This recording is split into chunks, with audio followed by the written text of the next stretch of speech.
मैं आपके सामने मिसाल मौजूद हूँ, DIG ऑपरेशन लगे हुए हैं इस वक्त आपके इस्लामाबाद, अली रजा साहब, मैं SHO गुजरपुरा था, ठीक है, ये SP सिविल लाइंस थे जब सफदर रजा काज़मी DSP थे। मुझे अली रजा साहब ने फोन किया कि ये बंदा आ रहा है, इसकी FIR दे दो। क्या करो? FIR काहे की दे दो FIR? स्नैचिंग की, चपट्टा, क्यों जी? अब वो आगे ऐसी बात है कि जो मैं नहीं डिस्कस नहीं करना चाहिए। एक पर्चा देना है। वो बंदा मेरे पास आया, मैंने उससे पूछा, मैंने कहा हाँ भाई क्या हुआ? कहता सर मैं ये साथ ही हमारी फैक्ट्री है, वो ऐसे ऐसे ये मामला है, तो हमारी बड़ी उनके साथ ये इसलिए है, पर्चा दे दो। तो ये पर्चा दो। मैं कहा sorry, and you denied your SP? Yes, जिंदा सलामत मौजूद है। मैंने उनको कन्विंस किया और उस लड़के को भी कन्विंस किया। नहीं उनका तो है ना क्या यार दे, मैं तुम कह रहे हैं दे दे, मैंने उनका ये तरीका है। मैं कहा सर नहीं, उन्होंने एक जस्टिस पे पर्चा दे दिया था, पता है? मैंने कहा सर गुजारिश इस तरह से है, हाँ। इनकी दुश्मनी है फलाने थाने में चल रही है, अब एक नई दुश्मनी मैं गुजरपुरा में भी इनकी स्टार्ट कर दूं, मैनू कौन कहेगा? मुझे तो लोग छितर मारेंगे, गंदी गंदी गालियां देंगे कि तू तो सियाना है। मतलब एक दुश्मनी तो चल रही है सर, एक मजीद अब मैं गुजरपुरे के इलाका तक मैं इनकी दुश्मनी को उठा के ले आऊं, सर ये FIR मैंने नहीं दी, इनका इशू हल हो जाएगा। वो इशू मैंने हल किया, उनके मामलात मैंने दुरुस्त किया, सर मैंने FIR नहीं दी। तो सर ऐसे होता है, आप अपने अफसर को ये बताते हैं, गाइड करना होता है आपने कि सर ऐसे नहीं है, अगर ये होगा तो इसका रिजल्ट ये निकलेगा, बिल्कुल ऐसे, इसके नताइज गलत भुगतने पड़ेंगे। अब DIG ऑपरेशंस जो लाहौर का यंग लड़का है, ठीक है ना, एक नौजवान है, तो कुछ उनके PSO, उनके जो साथ बताने वाले, कोई उनको गाइड करने वाले तो ऐसे लोग होने चाहिए जो उनको बताएं कि सर जी इंज ना करो, ऐ कर लो। PSO भी यंग है ना, ऐ ना करो, इंज कर लो, सर जी इंज ना कर लीजिए। यार उसमें क्या ऐसी चीज थी कि दूसरी बात ये कि कहा जी 1112 वालों ने कि वाकई नहीं हुआ, कि जी ये वाकया नहीं हुआ, किस बुनियाद पे कहा जरा मुझे बताइए? इस वजह से वो कहते हैं 500 मीटर के रेडियस में हमने देख लिया, कोई यहां से अंदर से तो कोई चीज नहीं जा सकती, जा ही नहीं सकती, इतनी बड़ी बॉडी इसके अंदर नहीं जा सकती। ओके सर, अब मैं आपसे एक सवाल करने लगा हूं जी, बिल्कुल नहीं जा सकती सर। वहां पे अगर कोई 5.5 फुट का हुजम अंदर गिरे तो वो वाकई टर्न होके नहीं जा उसके अंदर नहीं जा सकता, जबकि पानी का फ्लो भी इतना ज्यादा नहीं था। अब मैं आपसे एक सवाल करने लगा हूं और व्यूअर से भी सवाल करने लगा हूं।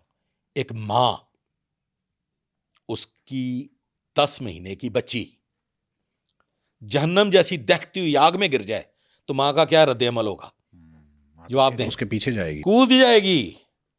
सर ऐसे ही हुआ है।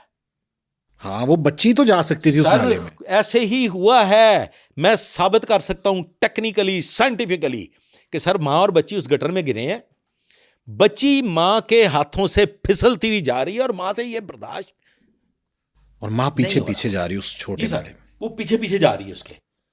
कुछ वक्त फासले तक मां ने क्रॉल किया या जैसे भी जिद्दोजहद की, अंदर सफोकेशन है, अंदर केमिकल की स्मेल है, वो यकीनन बेहोशी में आ गई होगी। और जब उसका बदन ढीला हो गया तो फिर वो भी उसी फ्लो से बह गई। चूंकि उसका वजन ज्यादा था इसलिए वो पहुंची 3.5 किलोमीटर तक, बच्ची का वजन कम था इसलिए वो पहुंच गई 10 किलोमीटर तक। समझ गए सर? सर सानहा ये है, अलमिया ये है, दुख इस बात का है कि हो जाता है जब अल्लाह ताला की तरफ से कोई ऐसे अजाब आने हों तो आ जाते हैं। मैं अर्ज कर रहा था कि मैंने CCPO साहब के बयान को सुना, मैं मोहब्बत करता हूं उनसे बेतहाशा, और अल्लाह की कसम उनको नहीं पता, मेरे दिल में यहां पे खास वजूहात हैं जिसकी वजह से मेरे दिल में उनके लिए बहुत बड़ा मकाम है। मैं कमियाना साहब को बयान देते हुए सुन रहा था प्रेस को। आप यकीन करें कि अपनी फोर्स को बचाने के लिए, अपनी फोर्स की इज्जत बहाल करने के लिए, जैसे उनकी ज़बान लड़खड़ा रही थी, ना उनका दिल साथ दे रहा था, ना उनका दिमाग साथ दे रहा था, ना उनकी ज़बान साथ दे रही थी। मैं सोच रहा था कि यार हम कैसे मतहत हैं कि हम अपने अफसर को, अपनी सीनियर कमांड को ऐसी मुश्किलात में डाल देते हैं कि फिर उनको जवाब देना मुश्किल हो जाता है। और वो काम जो उन्होंने किया भी नहीं, मतलब SHO की पोस्टिंग में आपको भी पता है कि आजकल क्या चल रहा है। सर मैं यकीन करें कि मैं थोड़ा जज्बाती हो गया हूँ, सॉरी। आप यकीन करें कि आपको मैं अपने घर का नंबर देता हूं, मैं 2-2.5 घंटे रोता रहा हूं। क्यों? सवाल करें क्यों? वजह? सर वजह ये थी कि एक शख्स को ये पता है कि मेरी बेटी और मेरी बीवी जो है वो मेरी नज़रों के सामने गटर में गिर गई और वो इस दुनिया में मौजूद नहीं है, और उस पर तशद्दुद भी हो रहा है। और पूरा सिस्टम यकीन नहीं कर रहा। मतलब एक सच्चा आदमी है, वो झूठ नहीं बोल रहा, उस पे क्या उन लम्हात में सर क्या गुजरी होगी? मतलब ये थ्योरी, ये साइंस मुझे समझ नहीं आ सकता। आप ये देखें ना कि बीवी बेटी जो है वो पानी में है और वो हवालात में बेचारा तशद्दुद सह रहा है। ये वो लम्हा था सर जिस लम्हे में मेरा दिल ये चाहा कि अगर मैं हूं तो मैं पता नहीं क्या कर गुजरूं। अगर आप एसएच होते, मैं कभी ऐसा ना करता सर। सर अब क्या क़यामत आ रही थी सर? क्या अगर भारत ने हमला कर दिया था सर? आप ऑर्डर भी दे रहे हो, नहीं करता मौजूद सर। हों। सर क्या भारत ने हमला कर दिया था? क्या कोई बम ब्लास्ट का मुल्ज़म पकड़ लिया था? हाँ, एक लिया से आया मासूम नौजवान, एक बेचारा आया है और वो शोरकोट से। सर फर्ज करे उसने धक्का दे दिया था, मान लें आप इस बात को ना तफ्तीश करें, वो अपना ऑपरेशन तो मुकम्मल कर लो। हाँ, जालिमो। सीसीटीवी तो देख लो पहले जालिमो, बाद में सीसीटीवी देखी तो हुआ नहीं, बिल्कुल सही कह रही है। और फिर जो गुड बुक्स में आने के लिए और जो फिर अपनी बल्ले बल्ले कराने के लिए ऊपर तक जो झूठ बोले गए। इसमें सबसे ज्यादा कसूरवार एसएचओ ज़ैनब आस है जिसने तशद्दुद किया। नहीं, मैं ये समझता हूं कि वो पूरी की पूरी चेन है सिटी की, एसपी सिटी, एसडीपीओ और एसएचओ, 3 ऑफ देम वो इसके जिम्मेदार हैं। तशद्दुद, सर तशद्दुद की कोई वजह होनी चाहिए। क्या डाकू था?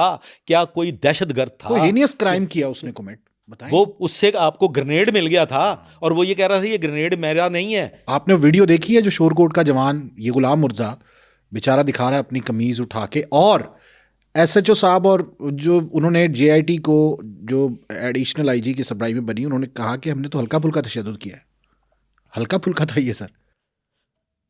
सर बारकैफ जो भी हुआ है इसमें ज्यादती हुई है। और सबसे बड़ी बात यहाँ पे जो मैं कहने लगा हूँ, इसको टॉप ऑफ द लाइन रखिएगा सर। आपके सूबा की वजीर आला एक हुक्म दे रही है, जो मैंने सुना, जो एयरपोर्ट लाउंज में आके उन्होंने, और जो मैंने सुना नहीं, मैं आप शायद कबल अज वक्त कहीं और पहुंच रहे हैं सर। मैंने जो सुना और उस पर मुझे बेतहाशा खुशी हुई।